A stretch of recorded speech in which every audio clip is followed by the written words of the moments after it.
My name is Jillian, and I'm host of the Blogger Genius podcast. Before we get into today's interview, let me ask you a question. Are you wishing you could sell digital products like digital downloads or workshops, memberships, coaching, mini courses, but you don't know where to start? And are you tired of complicated tech and spending way too much money on monthly subscriptions? Well, you need a tool that makes all of this simple, and the answer is MiloTreeCart. So this is the tool we built for non-techies who want to tap into a new income stream. With MiloTreeCart, you get fill-in-the-blank sales pages, checkout pages, a sales dashboard, upsells, and support from people who seriously care. And right now, for a limited time, we are selling MiloTreeCart for a lifetime deal of $349. Pay once or in 3 easy installments and enjoy it forever. Hit pause right now. Head to milotree.com. We offer a 30-day no questions asked money back guarantee, so there is no risk. And if you buy before the end of August, as a bonus, I'm offering a 1-hour free coaching call with you, which I usually charge $300 for, to make sure you are set up for digital product success. Welcome to the Blogger Genius podcast, brought to you by MiloTree. Here's your host, Jillian Leslie. Welcome to the show. You know I love talking about people making money selling digital products. So today I am interviewing business coach Michelle Marks. And what we do, we dissect how to figure out what you could sell. So you're sitting here and you're like, well, I do have an audience. I'm not selling anything directly to them, but I don't even know where to start. Definitely listen to this episode because I challenge her in real time to come up with actual products she could sell and what that really looks like in the nitty-gritty. So if this is you, you've got your business, you've got your blog, you're starting to really make money, you've got an audience, but yet you're looking for new income streams like selling to your people and building that relationship, this is the episode for you. So without further delay, here is my interview with Michelle Marks. Michelle, welcome to the Blogger Genius podcast. Thank you, Jillian. Thank you for having me. What I think is really funny is it's 5 a.m. for you and you were willing to wake up for this recording. I'm awake. I may not be conscious. I'll do my best. Okay, so would you share your entrepreneurial journey and really where you are today, what your expertise is? Yeah, sure. Business ownership, I think, has been in my blood my whole life because I always knew, even right back in school, that I wanted to run my own show. And my first experience started when I was 18 or 19, and I started writing magazine articles and sharing photography for camping magazines because I was a very outdoorsy kind of person. So having those freelance gigs was like a taste tester. And then when I was 21, I started a graphic design business because that was my strength. Graphic design has always been one of my strengths. And then I had the bug. I had it. My whole adult life, I've always had something on the go. And it really wasn't until I had my kids 6 years ago that I really, really started getting into it. And I found that I just loved working with other people like me. So women who worked from home used their skills to earn the money, basically. Having the financial freedom, having the choice of doing what makes you happy, just the fulfillment of running your own business. And so now, what specifically do you coach? What do you lean into to help women? So about 3 years ago, I started finding that other women who run a business from home needed support in the form of coaching, just guidance, mentoring, helping release blockers, self-limiting beliefs, knowing the strategies that would help them grow their business, and also community. So I started coaching women who run a service-based business. Now, the more I work with these women, the more I realize how important flexible income is to them, whether it's because they're homeschooling their children, whether it's because they can only work during school hours, they need the flexible income. So now I specialize in helping women to create and sell scalable digital products. And what does That's that my mean to you? focus. What does that, because I have my definition of what that means, but how would you describe that? So you say to me, hey, you need some flexibility. Have you thought about digital products? Like, what does that, where would you start me? I would say that a digital product is whatever you can sell as a file. Now, of course, there are blurred lines, as you say, but digital products, typically we would think of ebooks, of templates, of photo files, graphic files like SVGs, all those sorts of things. So basically anything that you transfer as a file is a digital product. So you're not thinking in terms of coaching or those or memberships or those kinds of things? Well, this is where the line gets blurred, I think. Coaching can be a digital product, but I think when we're looking at flexible income, there are, I suppose, specifications that I look for. If it's scalable, if you can sell an infinite number, it's a digital product. And the trouble with coaching is that there's not an infinite number. Now, it can be a form of a digital product, obviously, because there's no physical product being shipped. But at the same time, that's a service as well. Now, what about if it's a membership and you could have 4 people, you could have 40 people, you could have 400 people? Yeah, the memberships I consider a digital product because it's scalable and it's infinitely scalable. Right, you could have 4 million. Yes. Yeah, let's aim high, hey? Yeah. Yeah, so of course the line is blurred, and I guess I prefer not to think too much over what is and isn't a digital product. Now, is it really possible to start with a $5 ebook and really make an income? I believe so. What does that path look like? Because I get that pushback of like, I go, hey, you could start building your digital product empire with MiloTreeCart. And people go, yeah, but like, I don't know, I'm selling some templates. I'm not sure how that becomes an empire. I think one product probably won't get you there unless you somehow land on the most amazing unicorn product. However, that one $5 product is where it starts. It's where it starts. And the importance of a $5 product, one $5 product, is what it can lead to. So if you have one $5 product, that $5 product you can make those sales.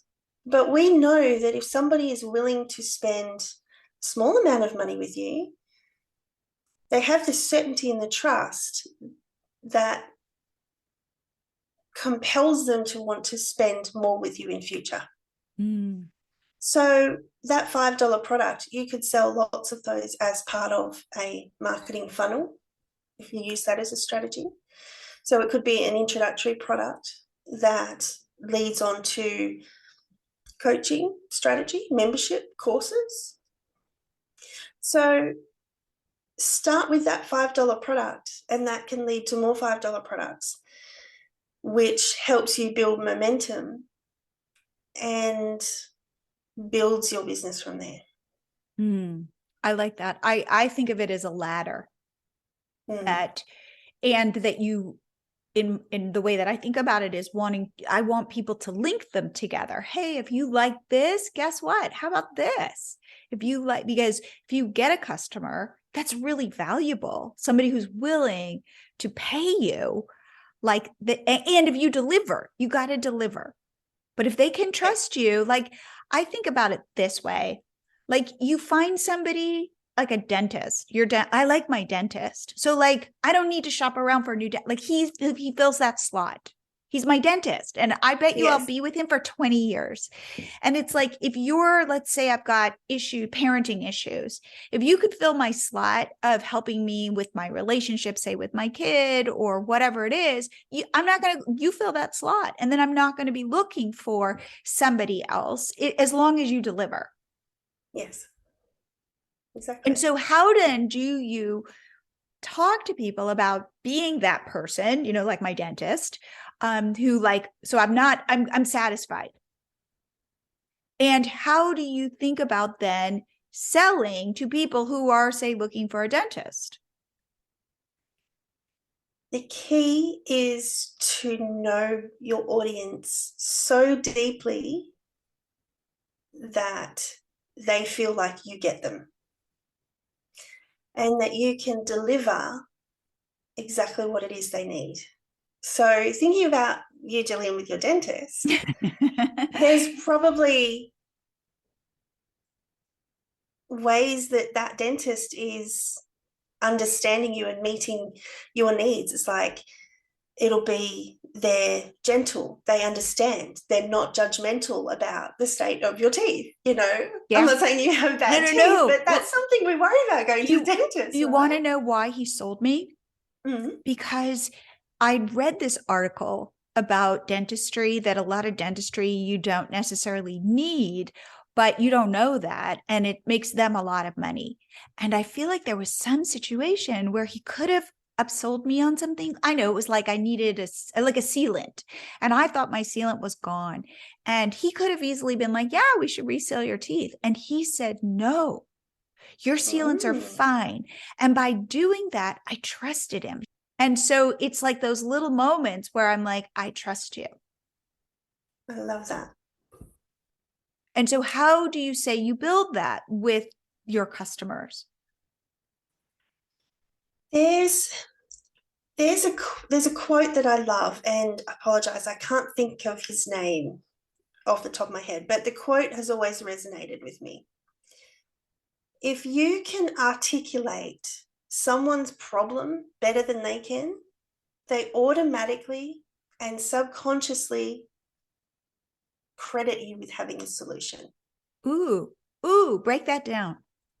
Right, yeah, it's a good one, isn't it? So I'll say it again. If you can articulate someone's problem better than they can, they automatically and subconsciously credit you with having the solution. So they trust you. They trust that you understand them so deeply that you can solve their problems, help them achieve their goals, or give them what they desire. So how do I go out in the world and do that? Like, let's say, I'm solving a problem that maybe I understand, but maybe I speak about it differently than other people speak about it. And how do I get that alignment? So here's the thing. Here's a huge roadblock that a lot of my clients, my followers, women that I work with, that they experience is that why should I create a product when there's already so many out there? Ooh, I hear that a lot too. I want to hear your answer. Here's the thing, and you've just already answered it. Oh. You are going to solve that problem in a way that nobody else can. So if you're creating any product that you create that solves a problem, then you're going to bring your style, your perspective, your lessons learned to that product, and that is going to reach people on a unique level that no other product can.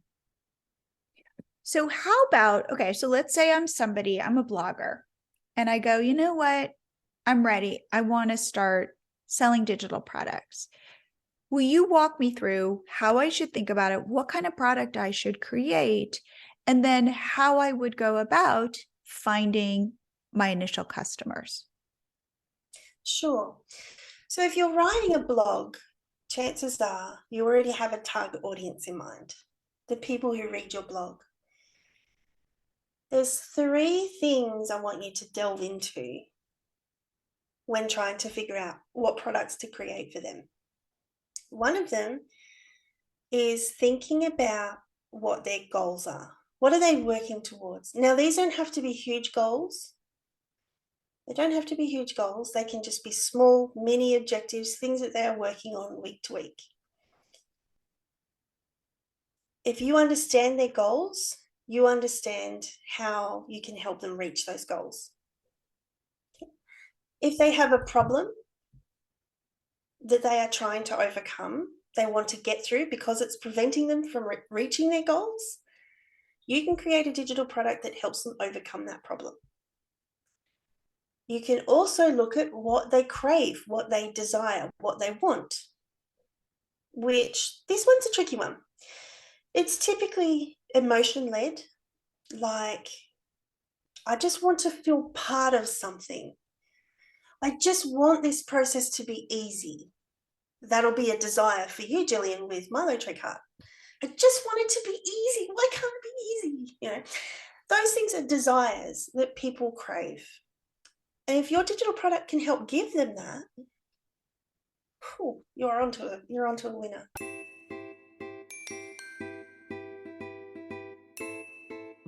You want to start selling digital products, but you don't know what to create? No problem. Take my digital product personality quiz. Head to milotree.com/quiz, fill out the fun quiz, and see what kind of product you should start with first. Again, milotree.com/quiz. And now back to the show.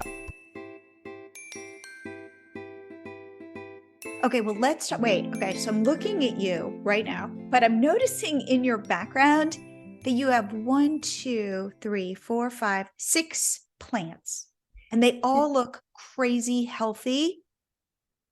And I've just started leaning into plants, but I feel insecure and I've had a couple die on me and stuff. So let's talk about logic, like how you would think about, by the way, are you a green thumb? Are you good at plants?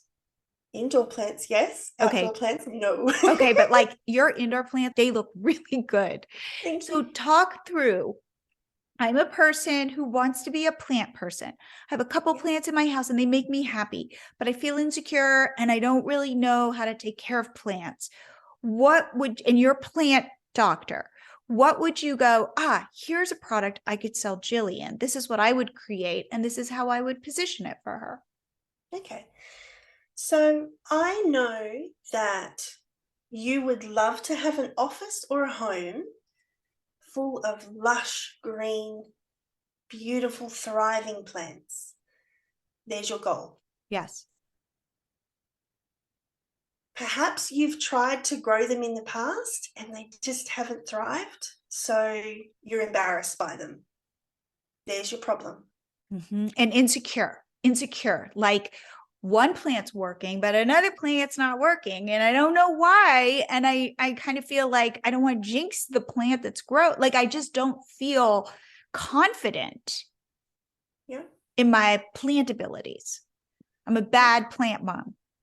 So you want to feel confident and empowered, knowing what your plants need for them to thrive. There's your desire.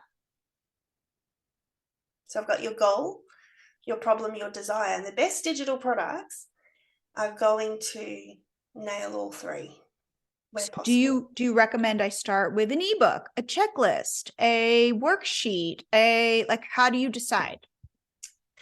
That's going to depend. Depending on the content, depends on a couple of factors. So one, obviously, your blog writers are going to be really, really good with words, with the written word. So an ebook is great. An ebook that shortcuts the learning curve. Now, here's the problem. When people write or create digital products, they feel like they have to share everything that they know. Everything that they know. But that's not always the case. Sometimes the most valuable product is the shortcut. Just tell me what I need to know in a nice, succinct way that I can action now.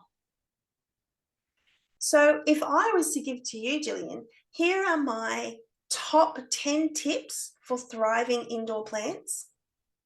Would you be like, yeah, I'll take that, thanks? But now here's the thing.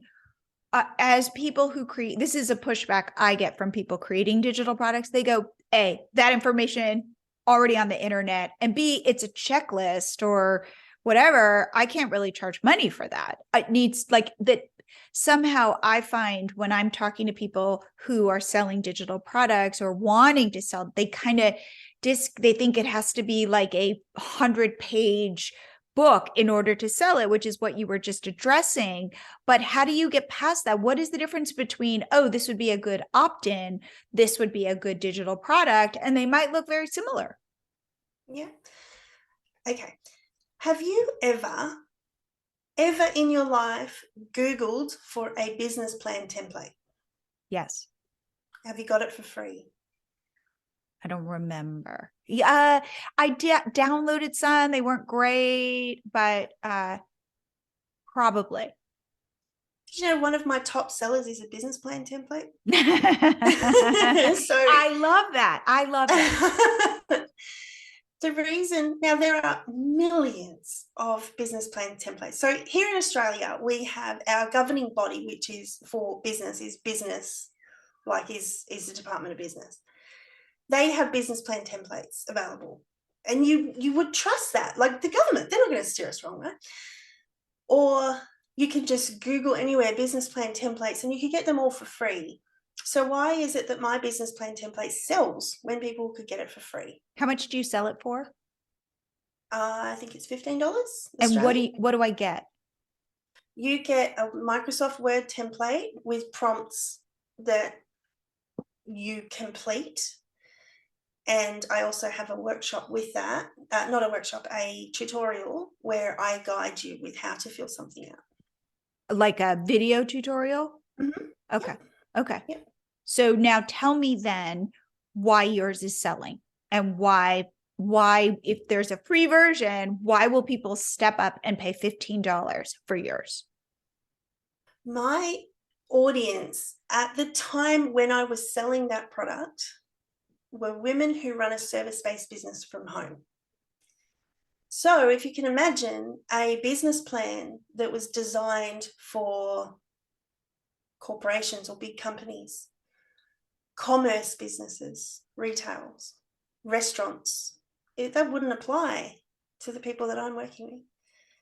So basically my template filters out all the stuff they don't need. And it's presented in a way that's nice and simple. So business planning is not everybody's favorite thing. But if I can make it so that I remove all the stuff they don't need, that eliminates some thinking, if I can help them answer their questions in a very simplified language, it helps them achieve their goal faster. So the goal is they want a business plan, they want direction, they want to feel like they've got their plan sorted out, something they're going to follow. And they've got their person.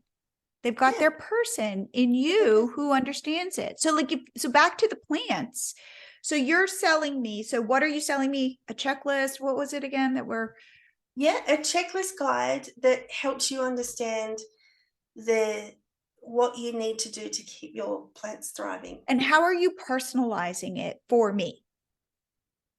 Meaning, how are you targeting? Okay, I know, Jillian is a middle-aged mom, or like, how do you make it so that I go, oh, you're my plant person?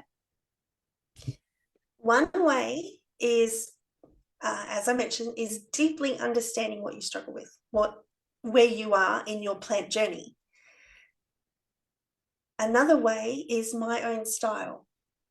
So my branding, my style, the way I present, the way I design, the way I write and communicate to you through the written word, you are going to prefer that over someone else's.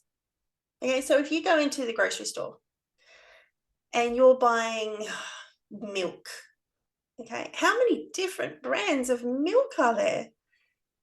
And you would think, well, no, there's already one brand of milk. I don't need to create a new brand of milk. But everybody has their own preference with which brand they go for because they trust it. They know, they like how it tastes. They like the label on the bottle. Let's face it, we like the visual. And, it could be lactose free, or it could be high-low, or it could be, there's, even when there's multiple things available out there, even for cheaper, there's going to be a reason that pulls us towards one over the other. Mm. And it's the same with digital products as well. Okay, so I bought the checklist. Now Yeah. you've got a customer and I like it and I feel more confident because that's the solution. Like I want to feel confident. Oh, I want to keep my plants alive and I want to feel confident. So the checklist tells me water when the soil feels dry and make sure you put them in light and, fertilize them or whatever the tips are. Then what? When you go, okay, can I sell to Jillian again? How do you think about this? Well, I would then think, okay, what's her next stage? So right now she wants to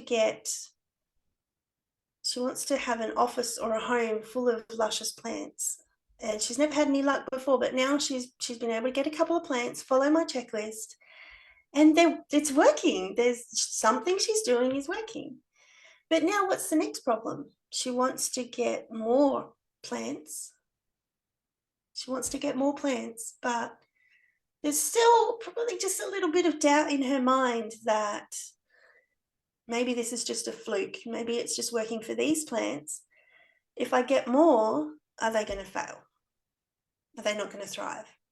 So perhaps I could suggest something like, and you've done an amazing analogy here. This is really making me think.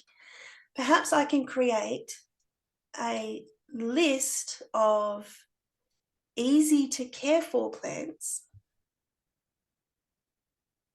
so that I can guide her future purchases. Jillian's got a list here. Here are 10 plants that are really easy to care for, so you can buy them. And here's little nuances with each plant that allows them to thrive as well. So again, with like, oh, I get to go shopping for plants now. That's a desire, okay? Like we all want to shop, right? It's like a little dopamine hit just buying things. But then we have the confidence knowing that the type of plants we're buying are easier to care for, giving me the best chance of them thriving. When I have thriving plants, I feel confident in my ability to keep them alive. And I have a house and office full of luscious plants. I'm just like also thinking like, could you sell something of the health benefits of being a plant owner or how this fits into a healthy lifestyle or who knows? But like, as I'm literally watching your plants, it like makes me happy. And I'm like, you're a plant person. I can tell. And I want to be a plant person, you know? And so just thinking about what are these other possibilities as I continue to think about how to build this ladder or these different stages or that kind of thing. Because I wanted to pick something that's like, it's not like, oh, this is some enormous thing in my life, but yet I do notice looking at your plants, they make me happy. Yes. And here's the when we focus on people's goals, their problems, and we always hear you've got to solve a problem, but that eliminates so many dimensions there. That's why I like to say goals, problems, and desires, because it adds the depth that really allows you to create something.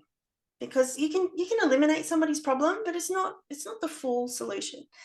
But at the same time, you don't have to create something that solves the whole problem. So I could try to sell you an encyclopedia like a botanical encyclopedia. Or I could sell you a 3-year horticulturalist course. You're not interested in that.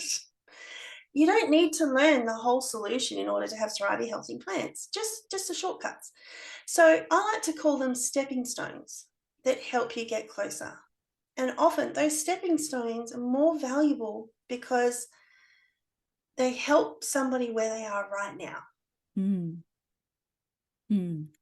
Yes. And it's important to think outside of the box as well, because not only are we looking at plants, but what about the pots as well? Mm-hmm. Okay. And you can't see it if you're listening to the podcast, you can't see it, but there's a pot on my shelf that has a plant, and it was created by my sister. It's a white ceramic pot with stunning blue and purple alcohol ink. It looks kind of ombre-ish. Yes, it is absolutely stunning. And she made it. But my sister hosts workshops, craft workshops, because she is insanely crafty, where she teaches people how to create these alcohol ink pots. And it looks gorgeous, right? It's on brand for me as well, because purple is in my branding. But it's another new dimension to my houseplants is having pots that I love.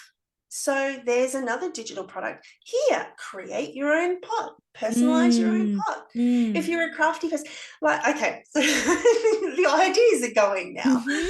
Mm-hmm. Totally. I went to, like, in my own mind, like succulents. Succulents are so kind of on trend, and like how to create a succulent garden, or edible plants that you could put in your salad, or growing herbs in your house, or all of these different things, or even like venturing outside and just doing some pots on your patio, those Yes. kinds of things, because chances are if you like plants inside, you probably like plants outside. Yeah, So it's absolutely. fun to kind of start. And by the way, I love doing this, which is I will get on calls with people and I'll go, let's brainstorm together. And because I'm not intimately involved in their business, I'm going to come up with ideas that might be crazy, but they also might be like, hey, I never thought of that before. So it's just fun to get out of your own, your own little way of thinking. You don't know that it's limited, but to kind of branch out and go, what else? Now, the thing that I want to talk about is this idea of you don't know. You don't know if, for example, I might buy your checklist, but I might be like, I'm not interested in pots, but I'm interested in different types of soil or who knows what. So how do you think about that? Because it feels safe to just go, I'm going to do the checklist, and then I'm going to, like not to kind of swing for the fences. And what is your thought? Yeah, so if we create the checklist, we're not done there. I'm sorry to say, we can't just create one product and then build a thriving business off that. Right. We want to create the ecosystem. So the digital product ecosystem, and even fitting it in with your other services as well, with your blog, with your email list, with your coaching, training, whatever else it is that you offer. Building that ecosystem then allows all the different personas in your target audience to find what they need. So the common ground, if we stick with the plant example, the common ground is thriving, healthy indoor plants that make us feel good.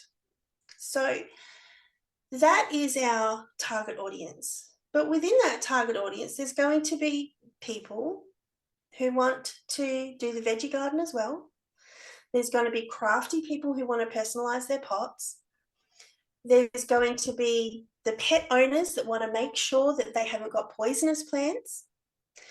We've got all these different personas where we need to help them in a different way. So now we have products that will follow people on their journey no matter where they go. So the vegetable gardener will then go on and buy your ebooks or guides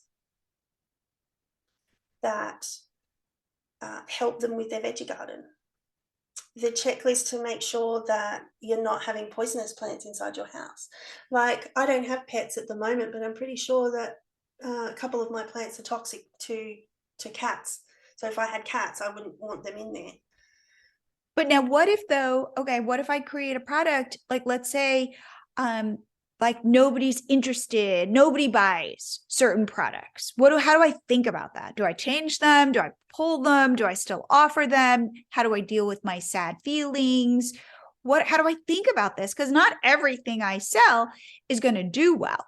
And I hear from our MiloTree customers that when something doesn't sell, that can feel bad. And I'm like, okay, go talk to people or come up with some other ideas. How do you think about that?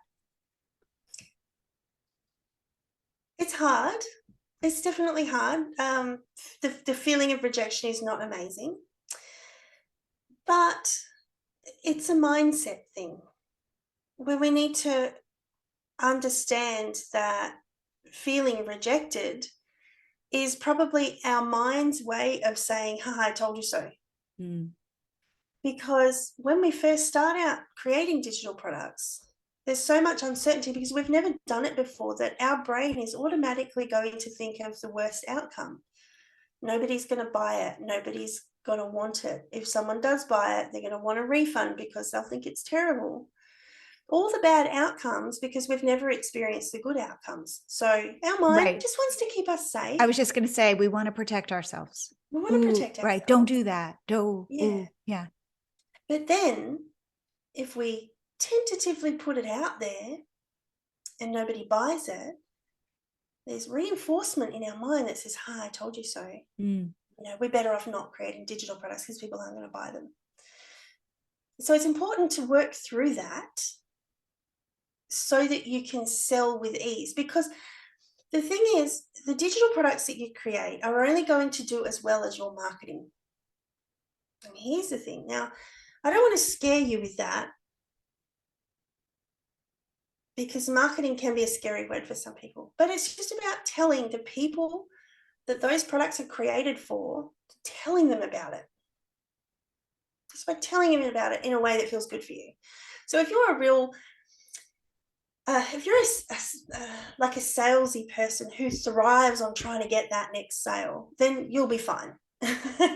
But if you're really hesitant about selling, then do it in a way that feels good for you. So if you're writing a blog, for instance, where you're providing some free value, understand that some of the people reading are going to want to know the next step. So just tell them about that next step. Hey, if you want to learn more about how to have thriving indoor plants, grab my checklist because it's going to do this. It's going to give you what you need right now. And then people are going to be grateful that you put it in front of them. So instead of being the annoying salesy person and fearing being salesy and annoying, you've presented it in a way that's helpful and people are going to be grateful for that. Okay, so, but coming back to what we were talking about, it is a mindset thing. It's a mindset blocker because we're so afraid of whatever it is that we hold ourselves back, that we avoid the thing. So work through those mindset barriers so that you can move forward and sell more stuff. It's funny. I was telling you this before we pressed record, but for anybody using MiloTreeCart, I say, if you have a digital product and you feel uncertain about it, and that voice shows up that says, don't put this out there. This sucks. People are going to judge you. They're not, who's going to buy this? It should be 10 times better. I say, send it to me. I'll look at it and I will tell you with all honesty, whether it's ready to go or whether it's not, because we get blinded because those voices start screaming at us. And again, I do think it comes from the place of we want to protect ourselves. And like kind of like, I feel good about it, feel good about it, feel good about it. I'm just about to ready to put it out into the world. Oh, it's not good enough. I will revisit it and take another month and another 2 months. I can't tell you how many people I talk to are like, oh, I've been working on my ebook forever. And that's when I go, send it to me. Like, let me just take a look at it. And I will be completely honest with you. And I have to tell you, people have definitely taken me up on this offer. And I have never once said to anybody, not that I wouldn't, because I'm honest, but I've never once said, ooh, it's a little embarrassing. I wouldn't necessarily sell it yet. Like, I've never said that. I've actually said, you could have sold this earlier. So I do think that we are our worst critics, our worst enemies sometimes, especially when we need to put ourselves out there in uncomfortable situations or where we don't know what the response is going to be. This is why community is so important. Will you speak to that? And like how you've been able to build community to help women sell. I found that community is so vital for the success of people. Just if it's just validation of what they've created, or just help. Can you help me? Like, just double check this for mistakes, because even just writing a blog, you can go through it and you can just go cross-eyed looking at it, not seeing the typos. So it's the same with new digital products. And being in a room full, even if it's virtual, being in a virtual room full of people who get it, who are on the same journey as you, it makes you feel like you belong. And maybe the audience is probably like, if they have sold digital products, like, you get that sale and you're like, yay. And you might tell your best friend or your hubby or your mum and tell them, oh, I just made a sale. And they're like, yeah, cool. They just don't get it though. But your biz buddies do. They get it. They'll celebrate with you. So it's so important to be amongst your community. I have to agree with you. I think that business building can be lonely. I think that, not having people there who get what you do can feel isolating. And it is about consistency and putting one foot in front of the other. And when you've got people who know what you do, who can cheer on that first sale, oh my God, because they know what it took to get there. I don't think there's anything better. Yes. I honestly don't think I would be where I am today without my biz buddy community. Truly. Because there's so much that we get from them. That's so wonderful. Okay. So, Michelle, if people want to connect with you, learn more about you, join one of your communities, what could they do? You can follow me on Instagram because I'm always there. Okay. My handle is @MichelleMarksBusinessCoach. But I'd love for you to come into my Facebook group, which is called Growing Your Business with Digital Products. And we'll maybe pop the link in the bio, in the description, because that's a place where digital product creation and community meet. So we get to be in that room full of people who get it, who celebrate with us, who validate, provide that feedback, but also have the resources, like the training and the support from somebody who's walked the path. I've made all the mistakes with digital products. I've had the ones that don't sell. I've had the ones that do sell. So that's the place to be. I love that. Well, I have to say, I think the whole idea of the mindset stuff of getting your kind of head in the right space to go on this journey is such an important piece. I don't think I talk about that enough. And so I'm so glad that you brought that in. And I do want your plant secrets because your plants are beautiful. Thank you. I don't know what my secret is. I can't explain it to you. Well, I just want to say, Michelle, Thank you so much for coming on the show. Thank you so much for having me, Gillian. I really, really enjoyed having a conversation with you.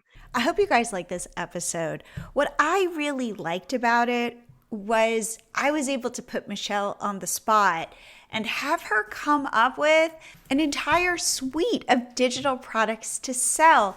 So this is not rocket science. This is about us all looking at our businesses and seeing what problems we can solve and starting there. And I loved our whole discussion about what it really takes to be a business owner. I have a theory, which is if you're a blogger and you're just putting your content out there, that's a lot easier than asking for a sale. It's a whole different group of muscles. And my recommendation is you start flexing them now. If you want to get on a call with me to talk about your digital product ideas. So let's say you've got an audience, but you haven't started selling to them. I want to talk to you because I think I could potentially light a little fire under you. So please reach out to me at milotree.com/meet because I would love to meet you, and I will see you here again next week.